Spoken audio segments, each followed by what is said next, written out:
Yang pertama adalah mayoritas umat Islam, dan yang ketiga adalah Ahmadiyah. Menariknya, pendapat Ahmadiyah inilah sama dengan pendapatnya Dr. Zakir, digunakan oleh Dr. Zakir Naik dalam dialog dengan salah seorang bermarga Naibaho di Bekasi adalah ayat ini. Dia mengatakan, saya percaya dengan Bible bahwa Yesus tidak meninggal dunia. Dia disalib tetapi dia tidak meninggal dunia. Yang benar yang mana? Berarti ada yang harus didiskusikan kembali. Dr. Zakir Naik yang sedang ramai di Indonesia mengikuti faham Ahmadiyah di dalam masalah salibnya Nabi Isa.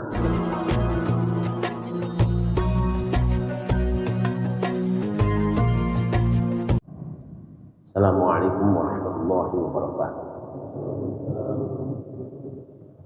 Alhamdulillah nahmaduhu wa nasta'inuhu wa nastaghfiruh wa na'udzu billahi min syururi anfusina wa sayyiati a'malina. Man yahdihillahu fala mudilla lahu wa may yudlil fala hadiya lahu. Asyhadu an la ilaha illallah wahdahu la syarika lahu wa asyhadu anna Muhammadan abduhu wa rasuluhu la nabiyya ba'dahu. Allahumma shalli wa sallim ala sayyidina wa maulana Muhammadin wa ala alihi wa ashabihi wa man tabi'a huda. Amma ba'du fa ya ibadallah, ittaqullaha haqqa tuqatih wa la tamutunna illa wa antum muslimun. Nas'alukallahu wal jabal hatinya. Al-Fatihah.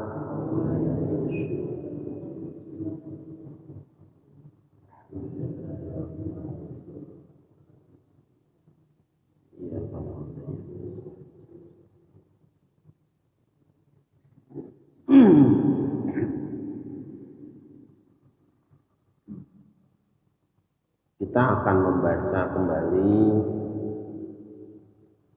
surah An-Nisa ayat 157 158. A'udzu billahi minasy syaithanir rajim. Bismillahirrahmanirrahim. وقولهم إنا قتلنا المسيح عيسى ابن مريم رسول الله وما قتلوه وما صلبوه ولكن شبه لهم وإن الذين اختلفوا فيه لفي شك منه ما لهم به من علم إلا اتباع الظن وما قتلوه يقينا بل رفعه الله إليه كان الله عزيزا حكيما. أعوذ بالله من الشيطان الرجيم. Bismillahirrahmanirrahim. Kami menghukum pula mereka karena ucapan mereka, sesungguhnya kami telah membunuh Al-Masih Isa putra Maryam, Rasul Allah. Padahal mereka tidak membunuhnya dan tidak pula menyalibnya, tetapi yang mereka bunuh adalah orang yang menurut mereka menyerupai Isa. Sesungguhnya mereka yang berselisih pendapat tentangnya membunuh Isa selalu dalam dapat keraguan terhadapnya. Mereka benar-benar tidak mengetahui siapa sebenarnya yang dibunuh itu, kecuali mengikuti prasangka belaka. Jadi mereka tidak yakin telah membunuhnya. Akan tetapi Allah telah mengangkatnya Isa ke hadiratnya. Allah Maha Perkasa lagi Maha Bijaksana. Shadaqallahul Azim. Ini adalah kelakuan orang-orang Yahudi terhadap salah seorang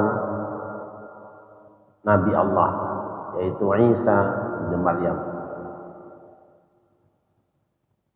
Sebelumnya orang-orang Yahudi menuduh bahwa Isa ini adalah anak zina karena Maryam melahirkan tanpa seorang suami.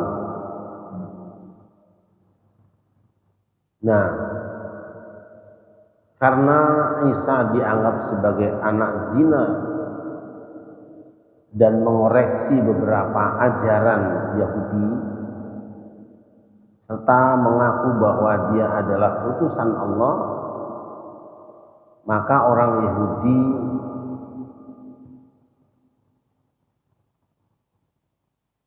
tidak rela dengan pengakuannya, sehingga mereka berusaha untuk menghabisinya.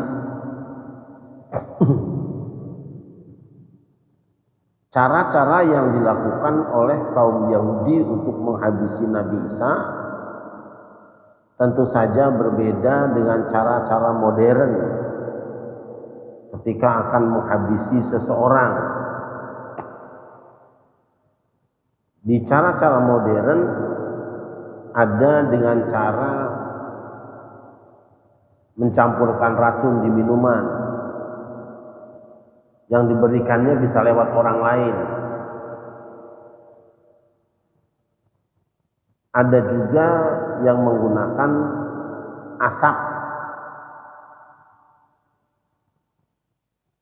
Dan satu saat manusia akan melakukan tindakan jahat, bahkan membunuh orang lain, bisa jadi lewat handphone. Saya membayangkan bahwa apabila pemilik produk handphone atau pusat pengendalinya itu mau melakukan tindakan yang membahayakan orang lain karena tidak merasa perlu lagi dengan duit yang dihasilkan dari penjualannya atau penjualan pulsanya, mungkin bisa. Bayangkan sekarang, informasi yang muncul di handphone kita, data orang-orang yang punya handphone itu ada semua di sana. Betul kan? Betul kan? Ketika data itu ditulis lengkap dengan KTP elektronik, fotonya ada di situ, maka data orang tersebut, wajahnya sampai alamat rumahnya ada di sana. Pernah nggak kita membayangkan itu sebenarnya? Ustaz Taufik datanya ada di sana, lengkap sak wajahnya, lengkap sak alamat rumahnya, mungkin juga golongan darahnya. Sekarang produk handphone bisa mengendalikan kebijakan, bukan cuma pulsa bayar berapa, tapi apa yang berbunyi di handphone kita sama seluruh dunia dari dia. Keluar masuknya suara, keluar masuknya video, keluar masuknya huruf di handphone kita, jangan dikira langsung begini. Bukan. Kesini dulu. Coba tidak. Jangan dikira langsung sebetulnya itu. Cuma kecepatan teknologi ini dipegang oleh ini pegang oleh ini, sehingga mereka bisa saling berhubungan. Ini tidak ada pulsanya, yang ini ada pulsanya. Bisa nggak berhubungan? Tidak bisa. Ini tidak punya paket, ini ada paketnya. Bisa nggak berhubungan? Paketnya kemana? Jika satu saat misalnya pusat ini mengirimkan virus kepada seluruh pemilik handphone, bisa enggak? Lalu dipilih. Yang dikirimi virus hanya beberapa orang saja dengan data ini. Bisa apa tidak? Tidak usah dibayangkan kengeriannya. Nanti jadi putus asa bisa banting handphone. Tapi kebaikan dan kejahatan itu memang sumber prosesnya atau sarananya terbarukan.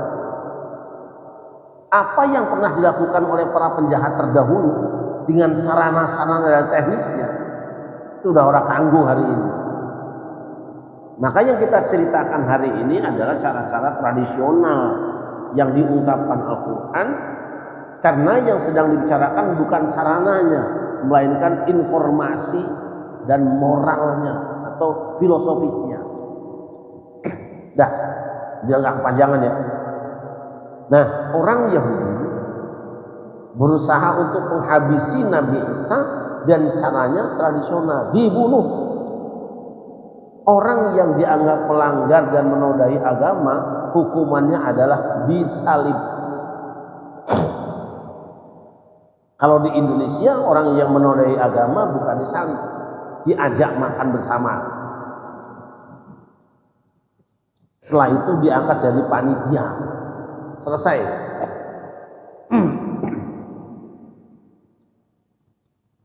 Sayembara. Biasa kan? Dalam cerita-cerita kerajaan biasanya ada sayembara. Kalau misalnya raja sedang ada diserang musuh, siapa yang dapat mengalahkan dia? Kalau dia laki-laki, kalau dia perempuan akan dianggap anak, kalau dia laki-laki akan diangkat ayat sendiri.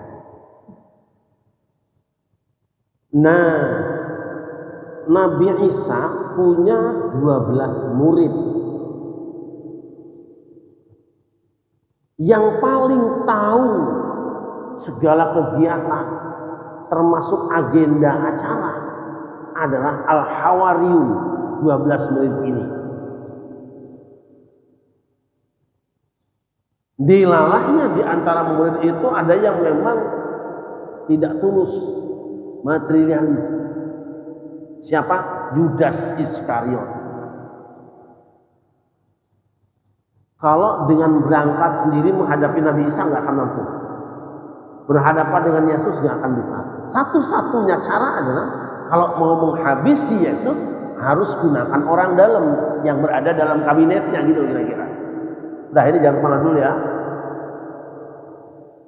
Kebetulan Al-Hawariyun ini jumlahnya 12 orang, di antaranya adalah Yudas Iskariot, termasuk juga Barnabas. Udah sayembara. Begitu dipasang iklan sayembara, siapa yang bisa menangkap Yesus atau membunuhnya atau menangkapnya hidup-hidup, ini hadiahnya. Yudas tertarik juga nih. Ngapain juga gua ngurusin organisasi nggak ada gajinya selama ini? Sibuk aja di ormas, tahlil doang, duitnya kagak ada pisan, kira-kira. Saya deh diam-diam, yang 11 nggak tahu tadinya. Maju, saya siap menculik Yesus. Ini muridnya nih, kurang ajar banget nih santri. Diajarin ngaji, kan? Tapi demi duit gitu. Oke? Nah, singkat cerita, si pengkhianat ini berangkat dengan tentara rombongan musuh, pasukan penyergap, berangkat. Di situ sekarang dia adanya, di rumah itu dah. Begitu masuk di situ, terjadi dialog ngobrol-ngobrol biasa. Nabi Isa menanya, siapa yang kamu cari? Yesus. Kata Nabi Isa, aku orangnya. Gitu loh. Ketemu ngobrol gitu loh. Ini versi di dalam kitab Matius, Markus, Lukas, Yohanes dan sebagainya. Aku nanya. Nah, ini versi ini. Begitu Yesus mengatakan akulah ini, akulah dia, jatuh rebah ke tanah. Orang-orang yang mau nangkep itu pada jatuh. Ini adalah kitab Yohanes. Nih, kitab Yohanes pasal 18 ini penuh ayat Quran. Bibel saya, karena saya setelah menghafal Quran menghafal Injil itu. Urat-urat.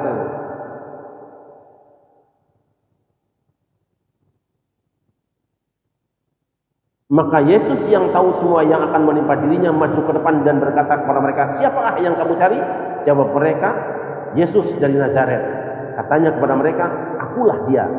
Yudas yang mengkhianati dia berdiri juga di situ bersama-sama mereka. Ketika ia berkata kepada mereka, akulah dia, mundurlah mereka dan jatuh ke tanah. Ini versi Yohanes. Nah, tuh di kitab yang 3 tidak ada cerita jatuh ini. Ditangkap, timbul pertanyaan sekarang. Atau saya selesaikan dulu ya. Yesus ditangkap, kemudian singkatnya disaliblah, diludahin segala macam. Salib, dan ketika disalib dia berkata, Eli Eli lama sabaqtani. Tuhan, Tuhanku, kenapa kau meninggalkan aku? Dah selesai. Ini versi 1. Versi kedua di dalam Injil Barnabas. Barnabas juga murid Nabi Isa juga, temannya si pengkhianat tadi. Cuma dia tidak termasuk pengkhianat. Hanya dia menceritakan apa adanya yang dia tahu, yang dia dengar dari Yesus.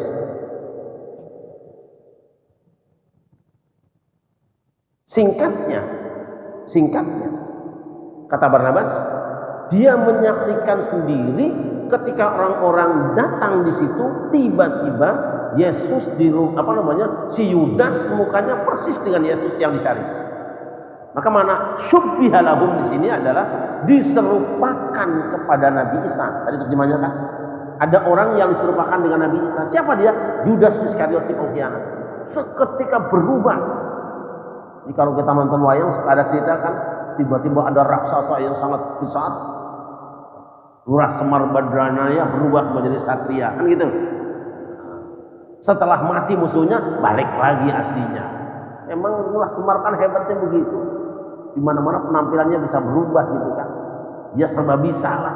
Haji bisa, olahraga bisa, nyanyi bisa, kitab bisa. Ibarat ulama tuh kayak gitu. Lurah Semar. Nah, versi apa? Barnabas, murid Yesus. Ketika mereka di situ pingsan, semuanya pingsan. Saat itulah Nabi Isa diangkat oleh 4 orang malaikat dari jendela sebelah selatan naik ke langit. Dan sekarang laporannya sudah berada di langit yang ketiga sebelah kanan Allah. Nah,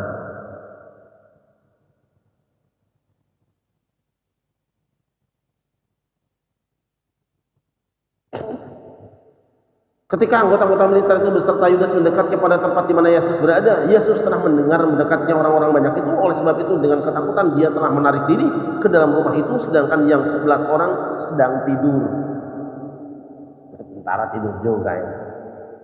Kemudian Allah mengingat bahaya terhadap hambanya itu, telah memerintahkan Jibril, Mikail, Rafael dan Uril. Mungkin Uril itu mungkin Israel ya. Pembantu-pembantunya untuk membawa Yesus bepergian dari dunia ini. Para malaikat suci itu telah datang dan telah membawa Yesus bepergian melalui jendela yang menghadap ke arah selatan. Mereka menyediakan kepadanya lalu telah memberikan tempatnya pada langit ketiga dalam rombongan para malaikat yang menuju Allah untuk selama-lamanya. Diangkat Yesus. Dikelengar nih semua nih. Dah Yesus sudah aman. Ini yang pasukan pemburu, bukan pemburu jasa, pemburu Yesus. Siuman bangun, basan melek, si Yudas sudah persis Yesus tadi. Mulai mukanya, badannya sampai suaranya persis semua. Maka tentara yang banyak ini langsung nggak babi bu, tangkap dia, kenal lo katanya. Yudasnya bingung dia, ngapa lu nangkep gua? Lu kan Yesus, bukan pun Yudas, gila loh tadi. Bahasanya gitu. Kalian sudah gila itu. Aku ini temanmu sendiri. Malah aku ini ketuanya. Udah jam konyol, kepretin, diludahin ya. Dibawa, lalu disalib. Nabi Isa sudah aman. Sudah diamankan oleh Allah. Berarti dalam versi yang kedua, Ini sama dengan versi pertama Islam tadi. Syubbiha lahum, bahwa Nabi Isa diserupakan kepada mereka seakan-akan dialah yang disalib. Lepas, tidak disalib. Jadi versi pertama kata orang Yahudi, Nabi Isa disalib, dibunuh. Versi Yahudi. Versi Islam yang pertama, dia tidak disalib, tidak dibunuh. Versi ketiga, versinya Injil Barnabas, tidak disalib, tidak dibunuh. Ada versi yang keempat, ditangkap, disalib dan dibunuh tapi tidak mati. Maka pengertian syubbiha di situ apa artinya? Nah ini kalau tafsir kan begini.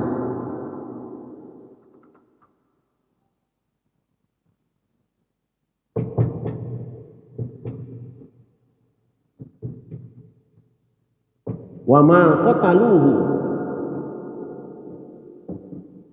wa ma salabuhu walakin syubbiha lahum.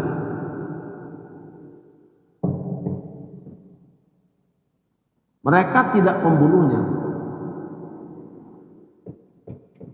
Wa ma salabuhu walakin syubbiha lahum. Maka kata syubbiha ini tafsirnya satu. Tafsir pertama, diserupakan kepada mereka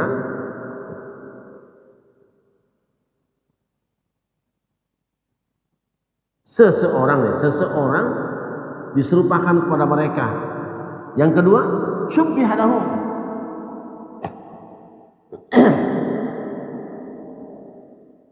diserupakan kepada mereka bahwa Nabi Isa disalib. Agak sulit juga ya, harus kalimatnya seolah-olah. Nah ini seolah-olah yang disalib Nabi Isa, padahal orang lain.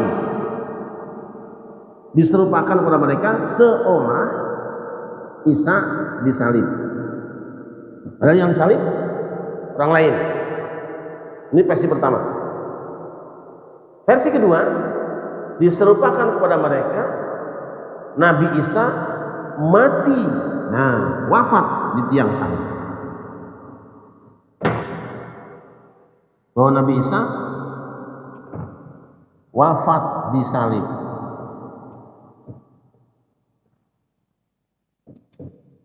Padahal beliau memang disalib, tapi tidak wafat. Ini tafsir ini bikin heboh.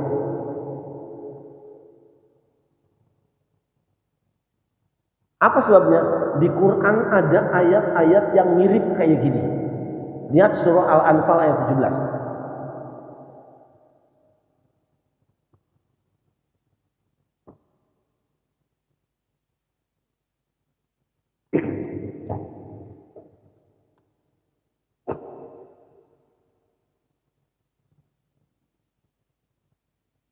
Falam taqtuluhum walakinallaha qatalahum wa ma ramaita idz ramaita walakinallaha rama wal yubliyal mu'minina minhu bala'an hasana innallaha sami'un alim. Silakan baca. Bismillahirrahmanirrahim. Maka sebenarnya bukan kamu yang membunuh mereka, melainkan Allah yang membunuh mereka, dan bukan engkau yang melempar ketika engkau melempar, melainkan Allah yang melempar. Allah berbuat demikian untuk membinasakan mereka dan untuk memberi kemenangan kepada orang-orang mukmin dengan kemenangan yang baik. Sesungguhnya Allah Maha mendengar lagi Maha mengetahui. Shadaqallahul azim. Ketika Rasulullah dan para sahabatnya berperang, kan membunuh lawan-lawannya, pakai pedangnya, pakai tombaknya, pakai panahnya. Benar nggak kayak gitu? Yang perang siapa? Rasulullah dan sahabatnya perang dengan orang-orang kafir. Berarti yang membunuh orang kafir siapa? Para sahabat Nabi. Tapi Allah katakan wa falam taqtuluhum. Kalian tidak membunuh mereka. Sebenarnya yang membunuh mereka adalah Allah. Wa ma ramaita iz ramaita. Engkau tidak melemparkan tombak itu ketika engkau melemparkannya. Walakinnallaha rama. Tetapi yang melempar sebenarnya Allah. Yang melempar faktanya siapa? Yang terlihat mata kita yang melempar siapa? Nabi dan sahabatnya. Tapi dibilang Allah. Bandingkan. Wa ma qataluhu. Mereka tidak membunuh Nabi Isa sebenarnya, tapi yang terlihat memang membunuh. Wa ma salabuhu. Mereka tidak mensalib Nabi Isa, tapi Nabi Isa disalib gak? Disalib sebenarnya mah. Tapi dibunuh dan disalibnya Nabi Isa hakikatnya adalah bukan oleh mereka, karena Allah. Ini tafsir ini penting, ini saya jelaskan. Walakin syubbiha lahu, tetapi diserupakan pada mereka seolah-olah Nabi Isa betul-betul disalib dan dibunuh sampai mati. Barrafa'ahu Allahu ilaihi. Yang benar dia diangkat pada Allah. Berarti tafsir berikutnya adalah Nabi Isa benar-benar ditangkap, Nabi Isa benar-benar disalib dan dibunuh, cuma salib dan bunuhnya tidak mengakibatkan kematian. Ini tafsir ketiga. Apa dasarnya? Ada dalam kitab Matius pasal 12 ayat 40. Bingung kan ngajinya?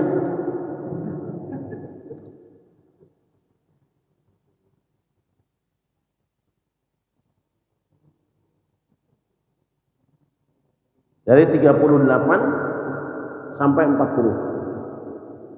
Pasal Matius pasal 12 38 sampai 40. Pada waktu itu berkatalah beberapa ahli Taurat dan orang Farisi kepada Yesus, "Guru, kami ingin melihat suatu tanda daripadamu." Tetapi jawabannya kepada mereka, "Angkatan yang jahat dan tidak setia itu menuntut suatu tanda, tetapi kepada mereka tidak akan diberikan tanda selain tanda Nabi Yunus. Sebab seperti Yunus tinggal di dalam perut ikan 3 hari 3 malam, demikian juga Anak Manusia akan tinggal dalam rahim bumi 3 hari 3 malam." Nabi Isa diminta untuk menunjukkan mukjizatnya, tapi dia tidak mau. Hanya dia mengatakan dia adalah anak manusia. Di sini. Tapi anak manusia ini akan tinggal di dalam perut bumi selama 3 hari 3 malam, sama seperti Nabi Yunus 3 hari 3 malam dalam perut ikan. Saya tanya sekarang, ketika Nabi Yunus dalam perut ikan, hidup apa mati? Semua orang menyangka dia mati, nyatanya hidup. Nah, begitu juga Nabi Isa. Orang-orang yang membunuh dia mengira bahwa dia sudah mati, padahal dia dalam perut bumi dalam keadaan hidup. Berdasarkan ayat ini, maka orang-orang Ahmadiyah, ini kitabnya Mirza Ghulam Ahmad, ini kitabnya Fadl Ilahi Wahid, asli kitabnya Mirza Ghulam Ahmad, mengatakan bahwa Nabi Isa memang disalib tetapi tidak sampai meninggal dunia.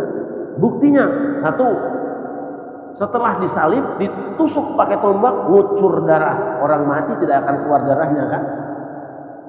Ya enggak? Sudah meninggal dunia ditusuk, darah masih memancar darahnya. Di dalam kitab yang 4 ini ada. Itu menunjukkan bahwa Nabi Isa sebetulnya hanya pingsan ketika disalibnya, tapi benar-benar disalib. Dan ketika dikuburkan selama 3 hari 3 malam, dia hidup di dalamnya. Ketika dia keluar, berarti dia tidak mati. Ini kajian telah dirumuskan oleh Mirza Ghulam Ahmad dan juga beberapa orang sebelumnya, para pemikir Islam. Jadi inilah keyakinan Ahmadiyah. Maka mereka mengatakan Nabi Isa hidup kemudian pindah ke Rabuah di India dan wafat setelah itu seperti biasa. Menariknya, nah saya tanya sekarang, kira-kira di antara yang 3 makna ini yang benar yang mana? Yang pertama, kedua, apa ketiga? Mayoritas ulama mengatakan bahwa Nabi Isa sama sekali tidak disalib karena sudah diangkat. Itu sama dengan Injil Barnabas. Yang kedua mengatakan bahwa Nabi Isa dibunuh, disalib dan meninggal dunia. Itu sama dengan versi kitab Matius, Markus, Lukas dan Yohanes, dan sama dengan pendapat orang Yahudi. Berarti orang-orang Nasrani mengakui Nabi Isa kalah oleh Yahudi. Versi yang ketiga bahwa Nabi Isa itu dibunuh, disalib tapi tidak sampai meninggal dunia. Di antara tiga ini yang paling benar yang mana kira-kira? 1, 2, apa 3? Yang pertama adalah mayoritas umat Islam, dan yang ketiga adalah Ahmadiyah. Menariknya, pendapat Ahmadiyah inilah sama dengan pendapatnya Dr. Zakir Naik yang sedang ramai di Indonesia sekarang. Silakan buka YouTube-nya. Yang digunakan oleh Dr. Zakir Naik dalam dialog dengan salah seorang bermarga Naibaho di Bekasi adalah ayat ini. Dia mengatakan, saya percaya dengan Bible bahwa Yesus tidak meninggal dunia. Dia disalib tetapi dia tidak meninggal dunia. Yang benar yang mana?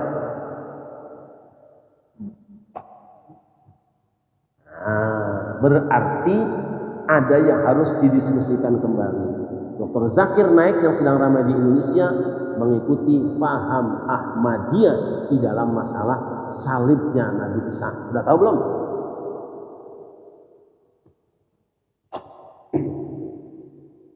Nah kan, ini kan kajian masalahnya.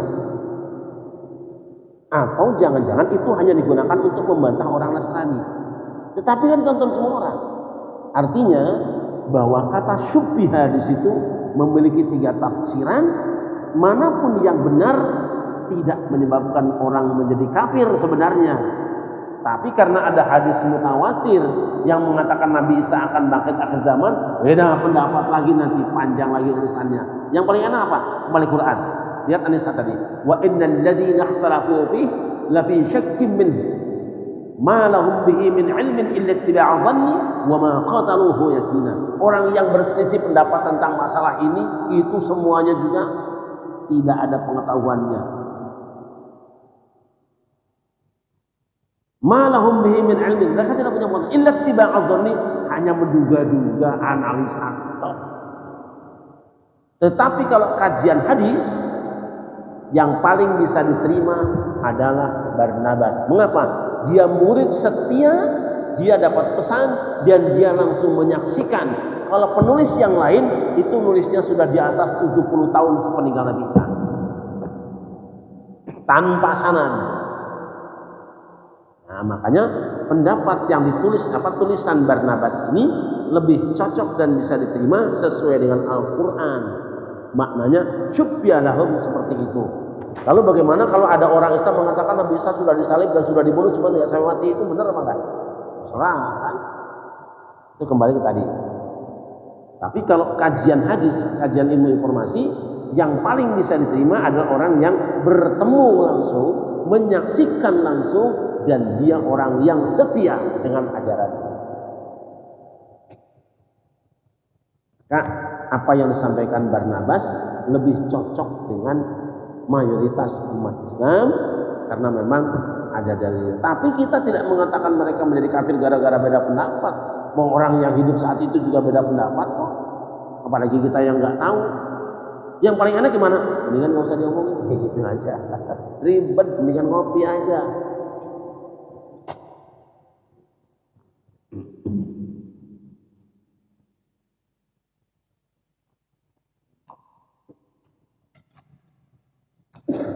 Saya membahas ini, sebenarnya saya termasuk orang yang paling tidak mau bicara agama orang lain. Tapi karena belakangan ini muncul situs-situs yang menyerang agama Islam, jangan diraiso. Menjelek-jelekkan Nabi Muhammad, menghina Quran, ya kita tanggapi dengan cara yang ilmiah tentunya. Dengan harapan kita bisa bertemu, bisa dialog, bisa ngobrol, tidak saling serang, masing-masing aja. Nah, sekarang ini, Injil turun kepada siapa? Turun kepada siapa? Sepakat itu, Injil turun kepada Nabi Isa. Berarti setelah Nabi Isa pergi, turun lagi enggak? Tapi di sini ada ceritanya, Yesus mati, kemudian dikubur, bangkit lagi. Itu waktu meninggal dunia dikubur itu turunnya ke siapa ayat itu? Ya. Berarti bukan kitab suci, itu hanya laporan peristiwa. Turunnya ke siapa? Dan Nabi Isa lagi dikubur. Dicerita, dia dikubur. Itu ngomong siapa? Hah? Kan wartawan. Ya enggak? Bagaimana bisa dikatakan kitab suci turun kepada Nabi Isa? Mau udah pergi, udah meninggal aja masih turun baik. Tapi kita tidak boleh menyerang ajaran orang. Ini kan karena apa? Karena terlanjur ada situs yang begitu ramai menyerang ajaran Islam. Ya ayo diskusi. Kalau kita akur-akuran saja, dewek-dewek udah ayam lah. Tapi karena nyerangnya banyak banget sekarang itu. Saya buka, waduh, dikit-dikit nyerang. Ya udah, sederhana aja deh. Memang kitab ini turun ke siapa? Oh Yesus. Yesus meninggal masih turun baik. Itu yang nulis siapa? Ceramahnya ke siapa? Begitu. Tapi nggak usah ya, nggak usah. Saya ingin hentikanlah hujat-hujatan antar agama. Karena apa? Kita sudah selesai, para pendahulu bangsa sudah selesai tidak mau bicara soal perbedaan agama. Karena apa? Keyakinan masing-masing yang bangun bareng. Tolong stop, jangan menyerang Islam. Sebab kalau menyerang nanti saya akan bicara juga. Saya ajak semua non-muslim tidak bicara tentang Islam kalau tidak tahu, kecuali ketemu saya, ayo ngobrol. Atau ketemu dengan orang-orang yang memang mau bicara. Tapi kalau nyerang di situs, nanti terpaksa saya ngobrol juga. Nanti orang Islam juga ngelawan juga, jadi ribut ya. Jadi tolong stop, jangan bicarakan Islam. Sebab saya punya buku-buku, kalian juga banyak buku saya itu ada. Saya sudah melakukan sanggahan dengan ratusan halaman, tapi tidak akan saya sebarkan karena itu untuk keyakinan kita saja, tidak untuk menyerang orang lain. Itu kaidah saya itu, ayo tetap kita berbeda, kita bisa bersama walaupun tidak sama. Tapi kalau panjenengan ngeliti, nyerang keyakinan kami, dengan sangat mohon maaf. Kami nggak memukul, kami hanya menangkis, tapi kadang-kadang kekencangan nangkisnya. Tangkisnya tidak selamanya diam kan, ada tangkisan yang juga ke depan juga. Al-Fatihah.